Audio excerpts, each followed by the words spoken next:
Formálne ma predstavili ako Vojtech, môžete mať Vojto. Vlastne, teda moja dnešná taká prezentácia bude o mojej práci. Čiže budem hovoriť o svojej práci. Robím v celkom zaujímavej takej firme, v takom celkom mladom startupe. No a riešime tam veľa zaujímavých problémov a tá firma má aj taký nezvyčajný príbeh. Tak skúsim o tom tak skrátke sa dotknúť možno aj technických vecí, aj takých biznisových vecí, aj možno ako ja osobne som sa k tomu dostal, lebo to je tiež celkom zaujímavé. Takže skúsime prvý slajd. Dobre.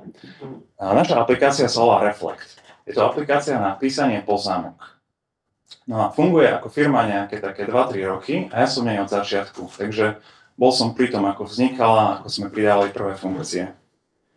Teraz sme spolu iba 4 ľudia, čo robíme tú appku, a 3 z toho sme inžinieri. Všetci sme full stack inžinieri, to znamená, že každý z nás je schopný opraviť ktorúkoľvek časť systému, čo je veľká výhoda v takej malej firme. Nie sme rozdelení na frontend a backend. A toto je možné aj vďaka tomu, že používame TypeScript a React. Používame teda na frontende, na backende, aj v mobilnej aplikácii. Nepoužívame React Native, ale technológiu Capacitor, ak to niekoho zaujíma. Ale k tým technológiám sa ešte vrátim.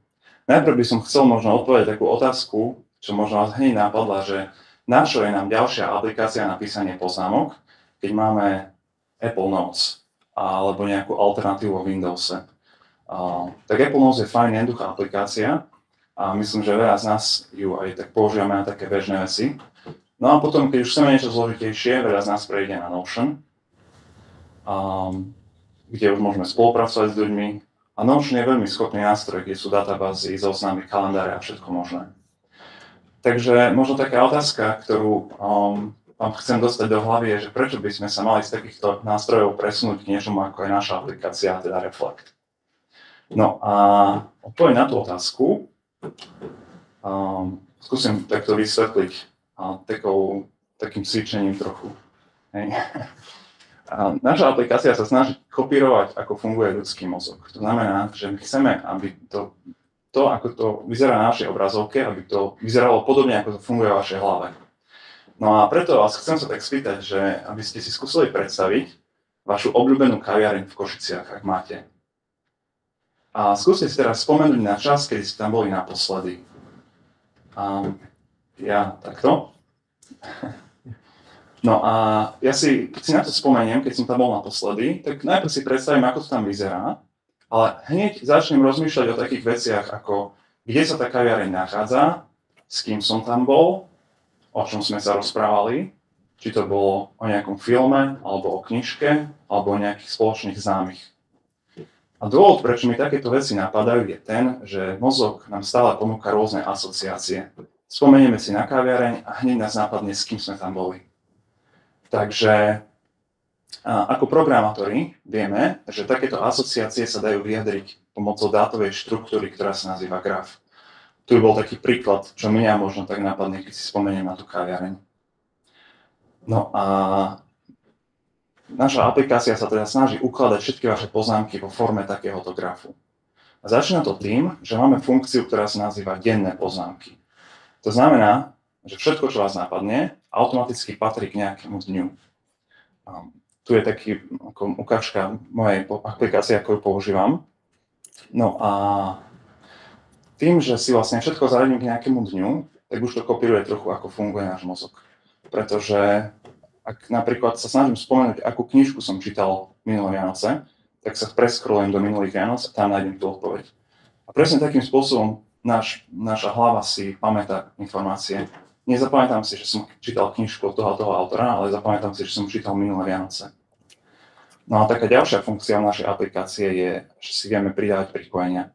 Takže ak mám poznámku, ktorá vyzerá nejako takto, tak k tej jednej poznámke si viem nastaviť, že tá vec, o ktorej som rozmýšľal, súvisela s tou vecou. A to, k čomu ju pripojím, to už môžu byť ľudia, firmy a tak ďalej. V tomto príklade je tam nejaká vymyslená firma. No ale taká hlavná užitočnosť celej veci spočíva v tom, že keď si otvorím nejakú firmu, napríklad túto vymyslenú Tomášovú firmu, tak mi ukáže všetku moju históriu poznámok, ktoré som si kedy k tejto firme urobil. Tu je taká ukážková história. No a dobrým príkladom aj táto moja prezentácia. Začal som ju robiť, ako slajdy som začal robiť asi predvčerom, ale pripravoval som sa na ňu už týždne predtým. A pripravoval som sa takým spôsobom, že som stále, keď som mal nejakú voľnú chvíľku, tak som rozmýšľal, čo by som mohol na takej prezentácii povedať.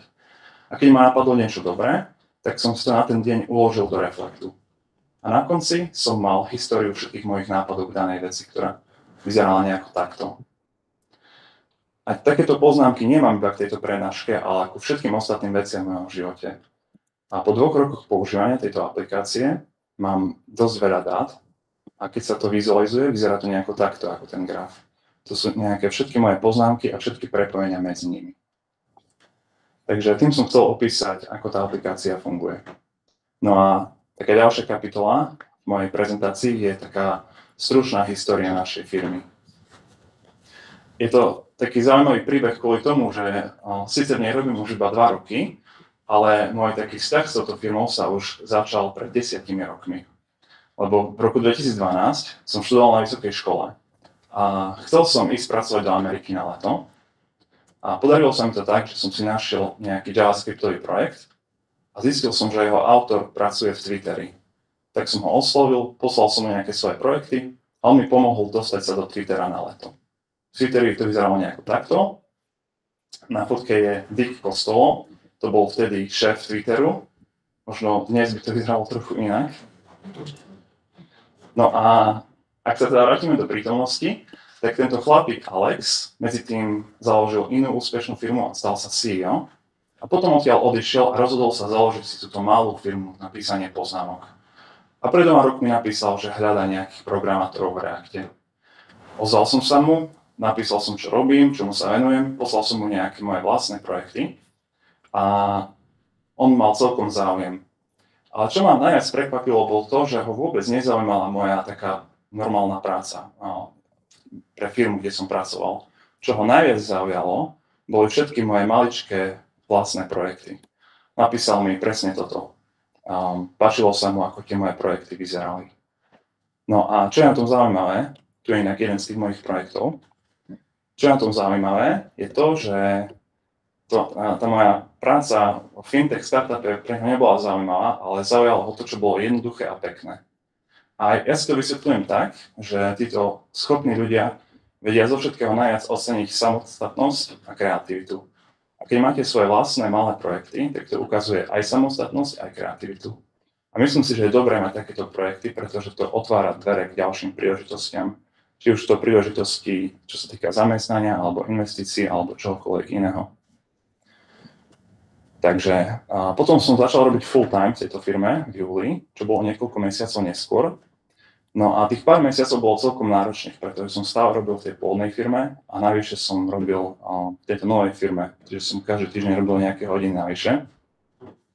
Ale myslím, že to bolo celkom dobré tak to vyskúšať aj z jeho strany, aj z mojej strany, že sme si nejakým spôsobom zistili, či spolu vieme fungovať. A vlastne všetkých programátorov, ktorým sme dali šancu nás pracovať, so všetkými sme chceli nejako na skúšku skúšať robiť. Čiže u nás funguje celkom iný proces ako v bežných firmách, keď prídete na nejaký pohovor a tam sa vás spýtajú na nejaké otázky a ste zamestnaní. My stále chceme vidieť, ako sa pracuje s dotyčným človekom. To vlastne celkom súvisí aj so štýlom manažmentu Alexa. A možno vám niečo hovorí jeho meno, a iného napísal celú knižku o manažmente. Takže je to naozaj skúsenosť, kde sa je čo učiť, aspoň z mojej strany. Ale ak by som mohol ten jeho štýl manažmentu zhrnúť do jedného slovička, tak by som to povedal, že od ľudí očakáva samostatnosť. Totižto každý CEO má na starosti obrovské množstvo rozhodnutí. A s kýmkoľvek bude pracovať, tak sa snaží nájsť ľudí, ktorí budú robiť niektoré rozhodnutia za neho. Nie všetky a nie tie najdôležitejšie, ale aspoň niektoré, aby ich nerobil všetky sám. A ja som si veľmi často všimol, že ma dal do situácie, kedy som musel byť samostatný, a musel som sám na niečo prísť a robiť rozhodnutia. A videl som, že takýmto spôsobom sa snaží ľudí si vychovať, aby boli schopní sami zvládať prácu. Ako príklad uvediem to, že ja som mal na starosti našu celú databázu na strane klienta a celú synchronizáciu. A nebolo to niečo také, že aby som dostal postup, ako urobiť synchronizáciu. Moje zadanie bolo to, aby som naprogramoval synchronizáciu a nič viacej som sa k tomu nedozvedel, len všetko som musel prísť sám. Takže bolo to veľmi zaujímavé. A taká vec, ktorú som si ja uvedomil za tie 2 roky je to, a to je možno taká rada pre všetkých junior programátorov, že ak niečo neviem urobiť, tak sa nikdy nepýtam svojho šéfa, ako to mám urobiť. Zmením trošku svoju retoriku. Nepýtam sa, ako by som to mal urobiť, ale skúsim sa zamyslieť, ako by sa to dalo najlepšie urobiť a potom to navrhnem. A myslím si, že s takýmto prístupom človek veľmi rýchlo porastie v nejakej hierarchii, alebo minimálne bude jeho život zaujímavejší. Teraz by som sa chcel vrátiť opäť naspäť k našej aplikácii a zmieniť trošku našu konkurenciu. Možno, keď som tu ten nápad vysvetlil, tak ste si povedali, že už také aplikácie existujú. A je to presne tak, máme dosť veľa konkurencie. A dokonca by som povedal, že každý programátor, keď má na sviatky voľno, tak si urobí nejakú novú aplikáciu na písanie poznámok. Ale aj napriek tomu sa nám celkom dobre darí. A ako taká ukážka toho, ako sa nám darí, uvediem možno takýto príklad. Toto je e-mail, ktorý sme dostali od jedného z našich zákazníkov. A ja som stále až šokovaný, ako veľmi pozitívne reagujú na našu aplikáciu. A dokonca niektorí používajú slova, ako zlepšilo mi to život.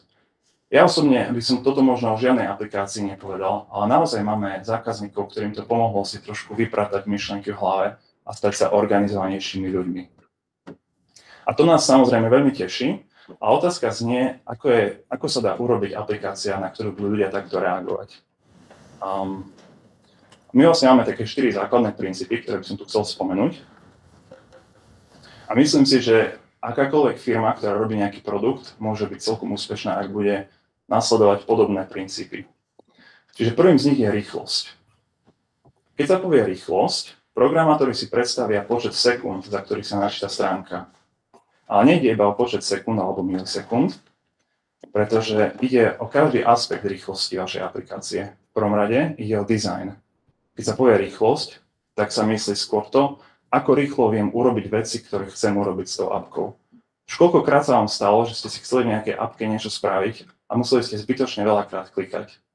Skúšal niekto kupovať letenky cez Ryanair? Určite to nie je rýchle.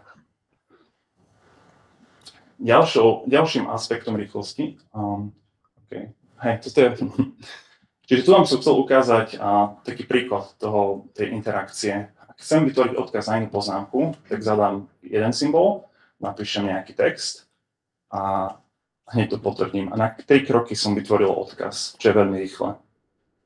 Ďalší aspekt rýchlosti je komunikácia so zákazníkmi. Toto je pre mňa taká lekcia, ktorú som sa naučil za 2 roky. Pretože ako programátor považujem za úplne normálne za 2 týždne neodpovedať na e-mail. Ale ak chcete mať úspešný biznis a úspešný produkt, tak to takto nemôže fungovať. A v mojej práci sa to veľmi zmenilo, pretože teraz reagujem na každý e-mail hneď, ako si ho prečítam. A niekedy odo mňa žiadajú nejakú komplikovanú vec, na ktorú nemám žiadnu odpoveď, alebo by som si musel sadnúť na pol hodinu, kým som tú odpoveď mal. A robím stále to, že aj napriek tomu, že nemám kompletnú odpoveď, tak im dám hneď rýchlu odpoveď. Všimol som si, že zákazníci si nesmierne cenia rýchlu odpoveď, aj napriek tomu, že nevyrieši ich problém úplne. A veľmi často to funguje tak, že mi napíšu, že majú nejaký problém a niečo nefunguje.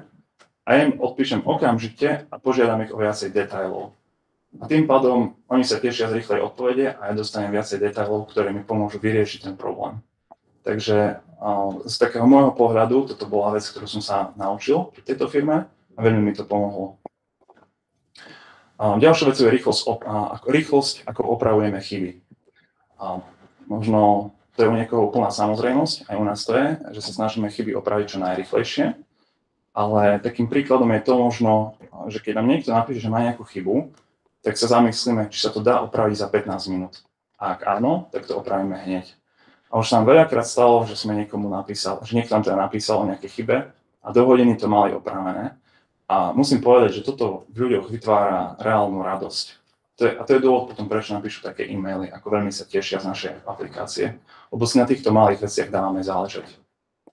No a v neposlednom rade ku rýchlosti patrí aj to, ako pridávame nové funkcie.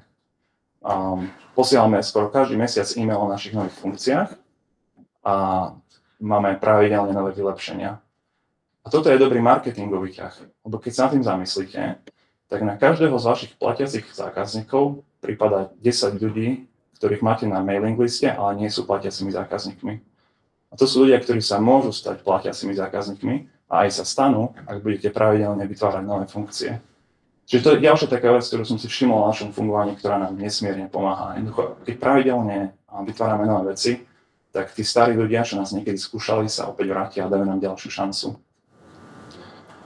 No a samozrejme taká, iba ukážka, ako taký e-mail vyzerá, to je náš najnovší release nejakých AI funkcií. Teraz sa dostávam trošku k technickej veci, a to je rýchlosť aplikácie. Tak tá funguje rýchlo vďaka tomu, že používame offline first prístup. To znamená, že všetky vaše dáta sú uložené na strane klienta, máme databázu a tá sa iba v pozadí synchronizuje so serverom. A na tom odkaze som prelinkoval svoju prednášku, ktorú som mal na konferencii v Rakúsku na začiatku tohto roka. A keby táto téma niekoho zaujímala viacej, tak to je také technickejšie. Tu nejdem až tak do technických detailov. No ale aby sme sa pohli ďalej, tak ďalším takým aspektom je bezpečnosť. A tu nám spomeniem jednu veľmi nezvyčajnú vec, ktorú robíme, ktorú veľa iných aplikácií nerobí, a to je end-to-end encryption. Kto nie je zoznámený s týmto pojmom, tak to znamená, že stále keď si otvoríte našu aplikáciu, tak musíte zadať heslo, ktoré šifruje všetky vaše dáta na strane klienta. Čiže toto nie je iba heslo, ktoré vám umožní prístup do systému, to je heslo, ktoré rozšifruje všetko, čo máte uložené a v našej databáze je to všetko zašifrované a nemáme k tomu prístup. A možno taká otázka, ktorá vás možno napadá, je, či stojí za to sa takto nejako... Či teda stojí za to sa takto obťažovať a pridávať takéto šifrovanie. Ak by ste ho pridávali do existujúcej aplikácie, tak by to bolo veľmi zložité. My sme mali šifrovanie od začiatku, takže to nebolo také zlé, ale veľmi nám to sťažuje život, ak sa vyskytnú nejaké chyby, lebo nemáme prístup k tým dátam. Jedna vec, čo robíme veľmi často, je to, že si dohodneme telefonát so zákazníkom, kde nám vysvetlí, čo mu nefunguje. Ale jednoducho musíme sa s nimi rozprávať, aby nám to ukázali cez screen sharing. Ale povedal by som, že to stojí za to, pretože naša aplikácia je cielená na manažerov a riaditeľov. A to sú ľudia, ktorí už majú nejaké tie firemné tajomstvá, ktoré keby unikli, alebo by sa k ním dostali nejakým hackeri, tak by to mohol byť obrovský problém. A takisto nechcú, aby sme si to my čítali ako tvorcovia aplikácie. Čiže ak zvažujete pridať takúto funkciu, tak je dobre zamyslieť sa, komu tú aplikáciu predávate a či im záleží na takejto úrovni bezpečnosti. Ale povedal by som, že ak ste nejaký neznámy startup, tak to môže veľmi pomôcť, pretože ľudia neznámym startupom príliš nedôverujú. Tretí princíp je spoľahlivosť. A opäť to pojmem z trošku inej strany, pretože tu nejde opäť iba o to, či nemáme výpadky, ale taký jeden aspekt spoľahlivosti je napríklad otázka, či naša firma bude existovať o 10 rokov. Pretože ak máte svoju obľúbenú aplikáciu a nejakým spôsobom prestane fungovať, tak vás to celkom naštve. No a všetci vieme, že startupy zlyhávajú, ale aj keď sa startupom dobre darí, to je niekedy ešte horšie. Lebo vtedy ich môže kúpiť nejaká väčšia firma a môže ich vypnúť. To sa veľakrát stáva, aj nám sa to stalo, keď sme mali nejakú obľúbenú aplikáciu na chatovanie, kúpil ich Twitter a hneď ich vypol. Takže proti takomuto scenáru sa trošku chránime tým, že nemáme jedného alebo dvoch investorov, ale máme stovky investorov. A veľa z našich používateľov sú našimi investormi. Takže nemáme taký tlak investorov predať firmu, aby si mohli zarobiť na svojich investíciách. A takisto naši investori pravdepodobne nezarobia na predaji firmy, ale aby na niečom zarobili, tak im vyplácame dividendy a z toho majú nejaký ten zisk. Ale spoľahlivosť sa týka aj straty dát a to je asi niečo, z čoho máme všetci najväčší strach v našej firme. Totižto, ak si zoberiete aplikáciu, ako je napríklad Instagram, ak ten bude hodinu nefungovať, tak sa nič hrozného nedieje. Ale ak by ste stratili dáta vo vašej aplikácii na písanie poznámok, tak vám to môže pokaziť deň pri najlepšom a pri najhoršom vám to môže spôsobiť finančnú stratu. Čiže na nás je vyvíjaný, aspoň teda na mňa osobne, je vyvíjaný veľký tlak, aby som neurobil žiadnu chybu.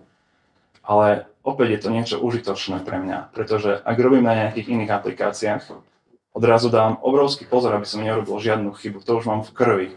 Čiže nejakým spôsobom som sa naučil, že každá chyba je fatálna a tento prístup používam aj do všetkých iných veciach, na ktorých pracujem. A je to celkom dobrý prístup, jednoducho to, aby bol váš software dokonale bezpečný. A teraz takú technickú vec spomeniem, ktorá je veľmi zaujímavá.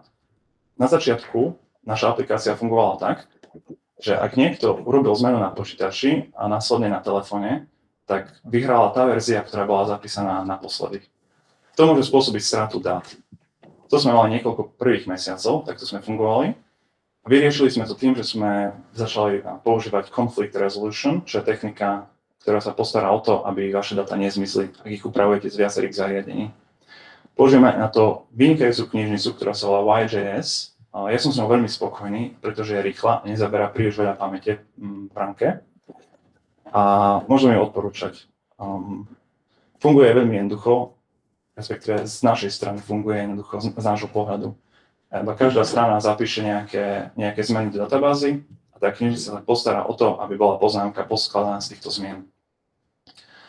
No a jedným takým bočným produktom celého tohto je, že vieme zobraziť takúto históriu poznámok bez toho, aby sme sa nejako extra snažili navyše. Čiže naše poznámky sú vlastne verziované podobne, ako by ste to mali na GitHube alebo niekde inde.